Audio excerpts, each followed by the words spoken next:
Hi, Dave Carter again with DCathlete.com. I just want to go over a couple of things on the hook. The hook is a very common punch used in boxing and Thai boxing and MMA, and a lot of people think there's only one variation, and that's how I was when I first started.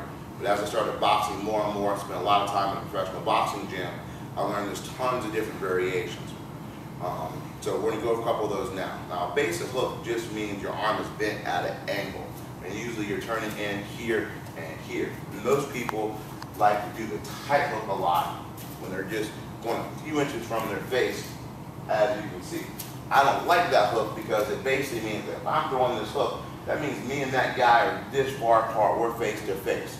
And that's a dangerous place to be. Now for Thai boxing, I don't even throw that hook. In Thai boxing, I have an elbow I can use. So usually when I throw the hook, it's going to be more of a long range hook.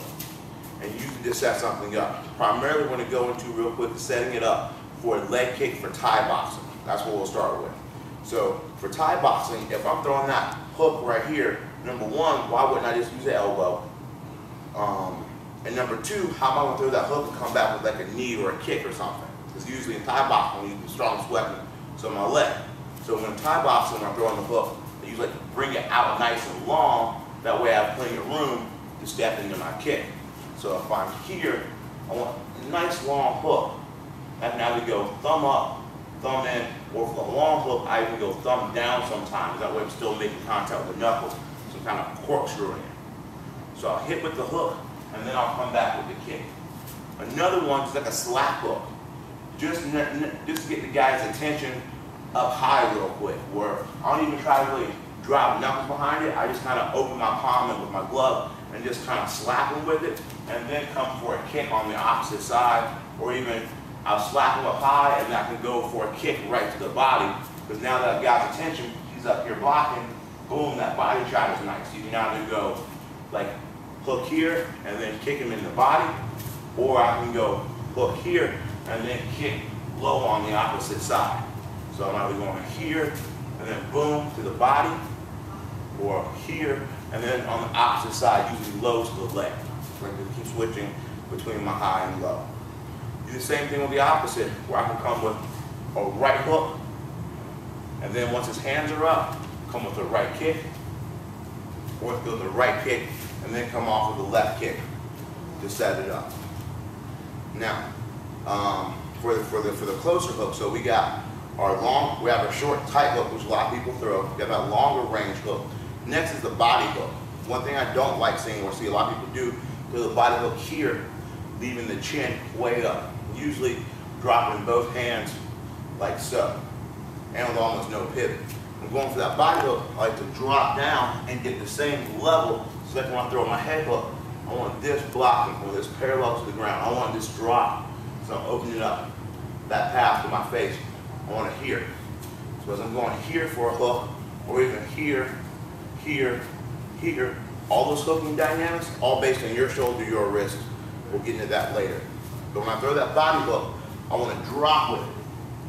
I want to drop with it here, and then I'll come up usually high. But what I don't want to do is just come here, because the guy might time it and then come with a counter punch right off of it. My most common I love is if somebody throws a body hook at me and they're still tall, if they're just going lazy with it, I'll just cover with my elbow and come with an uppercut. So if he body hooks me on over here, I'll just cover it and come with my uppercut right off of it. It's a great counter.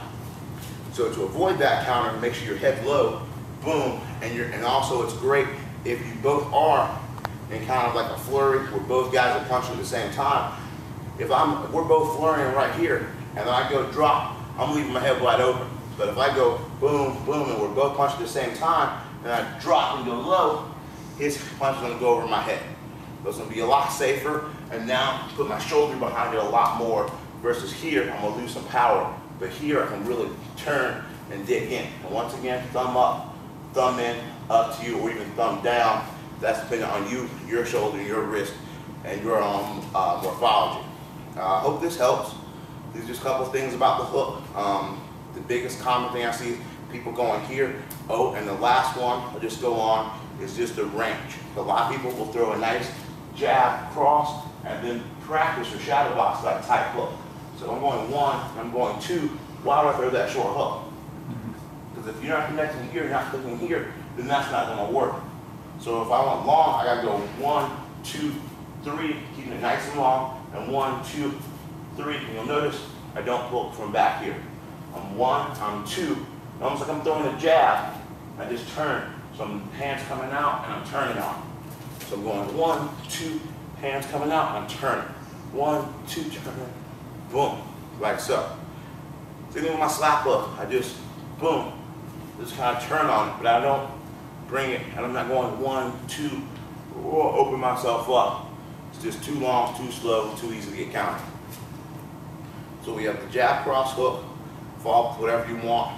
But the key thing is, if you are, imagine yourself, or you're one of those inside, I want to be close type fighters, then in that case, don't throw the long jab cross. You be 1, 2, 3. Make sure all the punches are be about the same reach. So if my opponent is right here, I'm going 1, 2, and then coming 3. I'm not, my opponent's way over there, and I'm going, just touching him, and then going here. Because usually, if I hit him, he's going to back up. So if I hit here, he stumbles back, and I'm throwing the short hook. It just does not make any sense. So just as you guys coming up in the game or been in the game, if you have trouble landing your hook, because that's what I had for my first 2 or 3 years of boxing, I had a lot of trouble because I would go 1, 2, and then bring it in too tight and watch my hook sail right past people. It was very frustrating. It took me a while to really understand how to open it up or how to shorten my first 2 punches and bring the guy to me and then throw my hook in. Whether it was 1, 2, and here, or 1, 2, here. Hope this has been helpful. You can apply this to the left and the right hook. Mix it up in your game. Do it with boxing, kickboxing, or MMA. You get a lot of great results out of it. Hope this has been helpful. Once again, this is Dave Carter with DCathlete.com. Have any questions or comments, you can just email me at dave@dcathlete.com or just post right below. Feel free to subscribe. Have a great day.